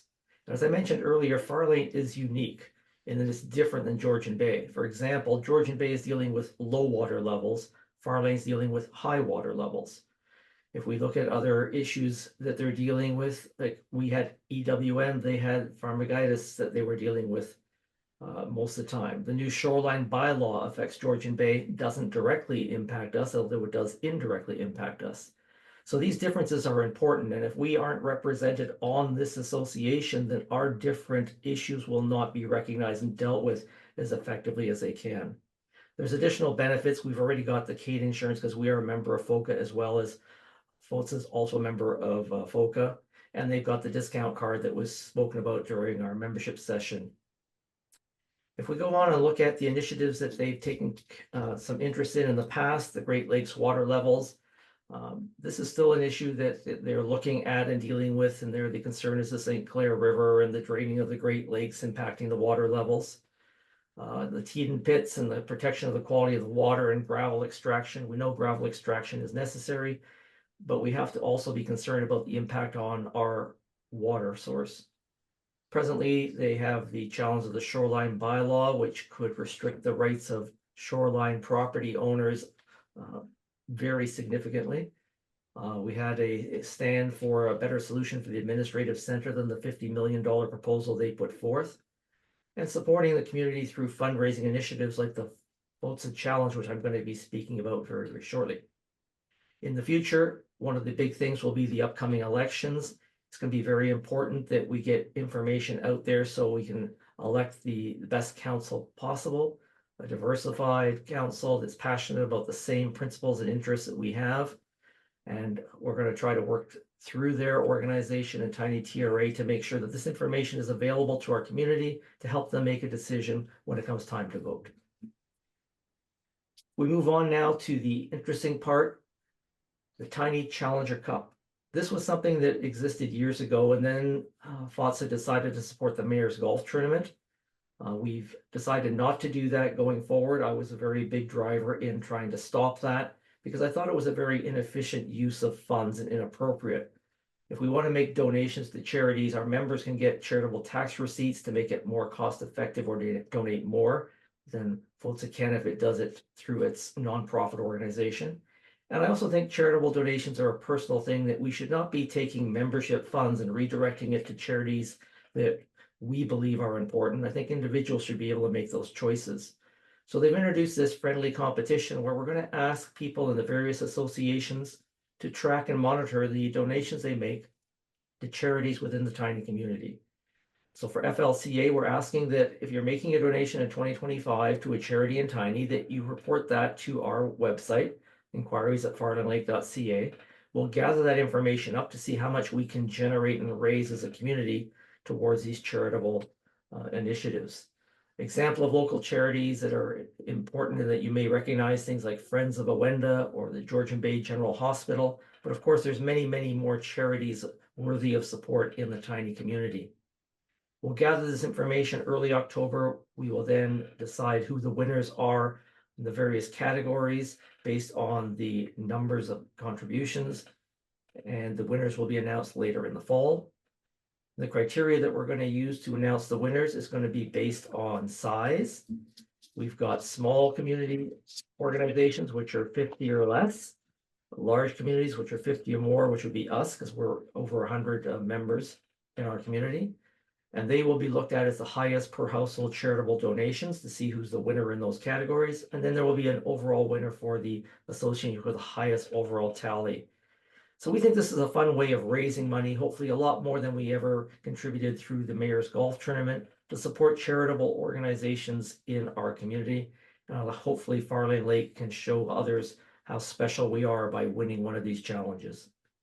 So with that, I will turn it back over to Jen for some administrative updates.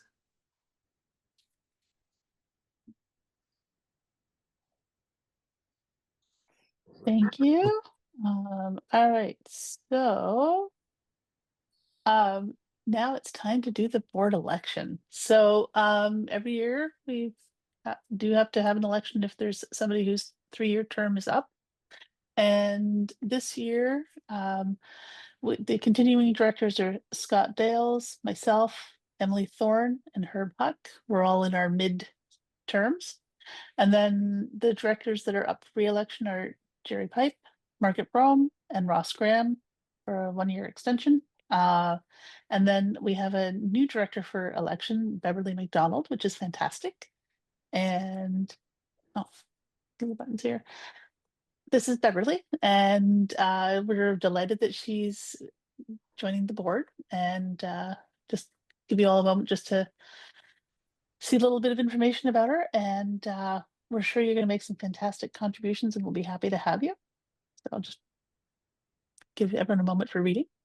And then what we're going to do is move on. There'll be another poll, and it's electing the board as a whole. So if you are a member, please vote in the poll that I'm going to launch, and then we should hopefully have our board. So let's see here. All right, I've launched the poll, so if everyone could vote, that would be great.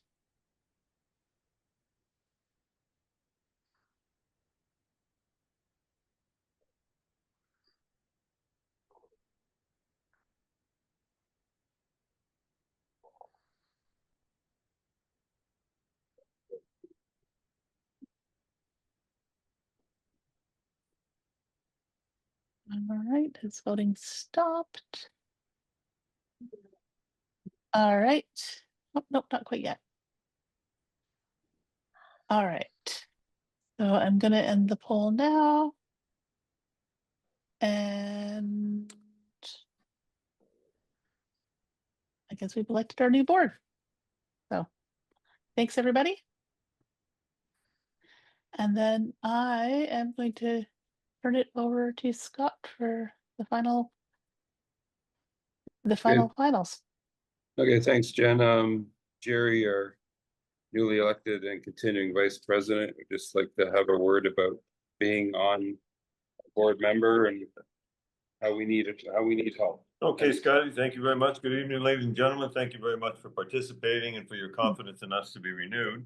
I look forward to the next 3 years. And I have to tell you that just from my perspective, in the initial stages, like all of you, you no doubt have the feeling that, oh, gee, I don't want to be on a board, listen to all that whining and have to spend all that time. But the reality is that this is a very good bunch of people. We have a very considerate, sincere, and respectful discussions regarding every issue moving forward with the lake. And it's all of our pleasure to be able to participate in that. I extend an invitation to you to do the same thing. And the biggest advantage, folks, is that in terms of your time, although Scott alluded to it earlier, we do monthly meetings, but most of the meetings are done on a Zoom call just like this from the comfort of your home. You take an hour or two a month. Scotty and Jen and the team put together a wonderful agenda for us, so we're all well prepared for whatever the discussion process is going to be. And then we look forward to getting together with one another throughout the summer months in particular, through all of the activities. It's actually a really good time. So I'd extend an invitation to you good folks, that anyone that wants to step up and join us, we look forward to it. It's a blended group now. We have some wonderful young women, smarter than most of the old white-haired men, that are contributing, and then the rest of us do what we can to help. So I'll invite you to step up, please. We look forward to hearing from any of you to join us. Thanks kindly. Okay, Scotty? Well, thank you, Jerry. And like Jerry says, we can always use the help. We have one board member who will most likely be leaving through the year. And we have two board members that will be finishing their second term and 6th year next year.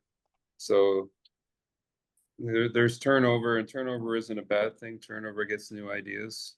And not saying that people before had bad ideas, just, new ideas. So anyway, we'll open up the question and answer. And if anybody wants to buy a cup or buy a t-shirt, Chappie's is there for us. Okay. Go ahead. So I don't see any questions in particular here. We did, we did have one question in the chat, which I'm going to look up the answer to, which was about whether items can be left at public accesses or not. So, but I want to confirm what the answer is on that and send it in, but I'm pretty sure it's a no.